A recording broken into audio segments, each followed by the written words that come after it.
22 એપ્રિલના દિવસે જમ્મુ અને કાશ્મીરના પહેલગામમાં આતંકીઓ દ્વારા ક્રૂરતાપૂર્વક હુમલો કરવામાં આવે છે અને આ હુમલામાં નિર્દોષ 28 જેટલા લોકો મોતને ભેટે છે। આ હુમલો કાશ્મીર ફરવા ગયેલા પ્રવાસીઓ ઉપર કરવામાં આવે છે। આની પહેલા ઘણી વખત હુમલાઓ થયા છે, પણ સૈનિકો પર કરવામાં આવતા હતા। આ વખતે હુમલો પ્રવાસીઓ ઉપર કરવામાં આવ્યો છે। આ હુમલામાં ગુજરાતના 3 લોકોના મોત થયા છે, ત્યારે ભાવનગરના પિતા પુત્રનું મોત થતા ભાવનગર પંથકમાં ઘેરું શોક વ્યાપી ગયું છે। નમસ્કાર, આપની સાથે હું ભગવતી વિશાવડિયા।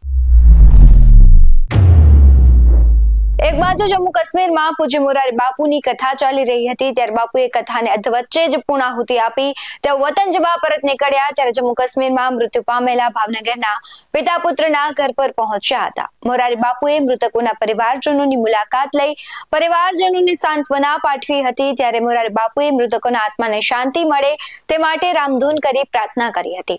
બાપુએ સમગ્ર ઘટના અંગે પણ પરિવાર સાથે જાણકારી મેળવી કહ્યું કે પરિવાર સાથે અમે ઊભા છીએ। આ ઘટનામાં પ્રત્યેકદર્શી સાર્થક સાથે બાપુએ વાત કરી હતી ને કહ્યું કે પરિવારનું ધ્યાન રાખજે અને હિંમત આપજે। શું કહી રહ્યા છે મોરારી બાપુ, તેના પર નજર કરીએ। जो लोग आए थे वो पर्यटन के लिए गए, जो जहाँ कथा का स्थान था श्रीनगर में, वहीं से करीब 90-100 किलोमीटर दूर था, और स्वाभाविक है कोई आता है तो इच्छा होती है कि हम वहाँ भी जाए। तो इनमें सब जो गए होंगे, जो गए होंगे, उसकी पूरी माहिती तो मुझे कल रात को प्राप्त हुई। तो ये जो घटना घटी, उसके बाद मैंने मेरे यज्ञ कुंड के पास निर्णय किया कि अब मैं कथा को प्रतिष्ठा का विषय न बनाऊं।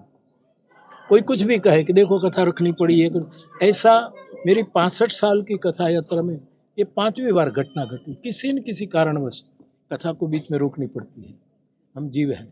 तो मैंने सबका विचार करके, यद्यपि श्रीनगर में हम जहाँ कथा कर रहे थे वहाँ गवर्नर, सरकार, भारत सरकार सबने अच्छी सुविधा दी थी। वो कह रहे हैं कि बापू आप कथा चालू रखो ही, यहाँ आपको कोई तकलीफ नहीं। लेकिन मन में पीड़ा थी कि मेरे देश के इतने लोग चले गए और बेकसूर केवल धर्म के नाम पर।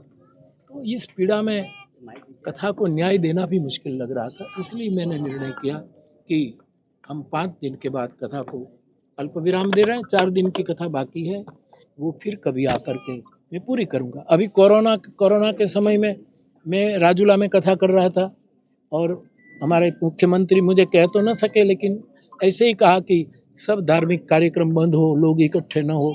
तो तुरंत मैंने निर्णय किया था कि मैं कथा स्थगित रखता हूँ, फिर मैंने पूरा। तो इस विचार के साथ मैंने इस कथा को विराम दिया।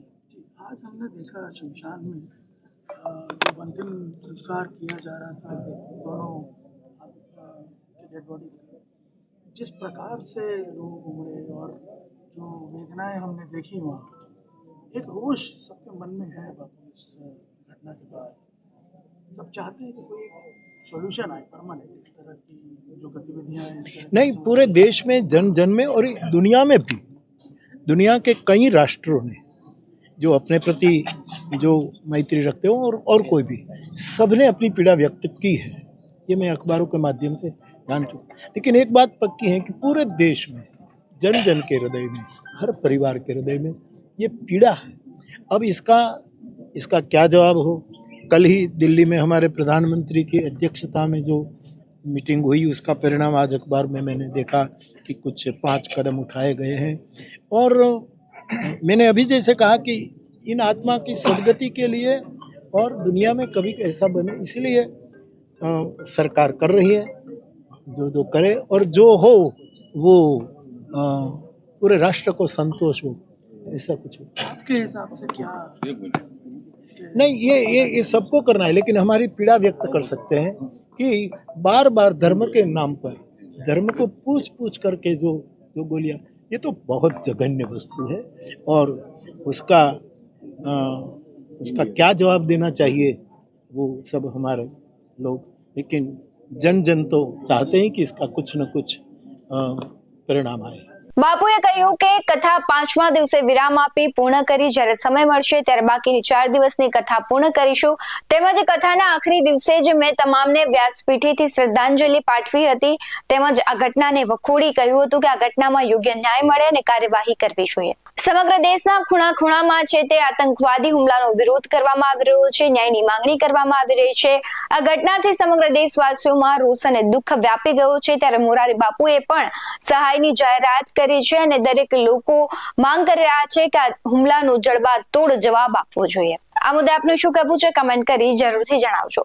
આવા જ વધુ અહેવાલો સાથે ફરી મળતા રહીશું. તમે અમારી YouTube ચેનલને સબસ્ક્રાઇબ કરવાનું, અમને Facebook અને Instagram પર ફોલો કરવાનું ભૂલશો નહીં. બાકી આમ નવી અપડેટ્સ મેળવવા માટે આપ જોતા રહો BS9 TV ન્યૂઝ. નમસ્કાર.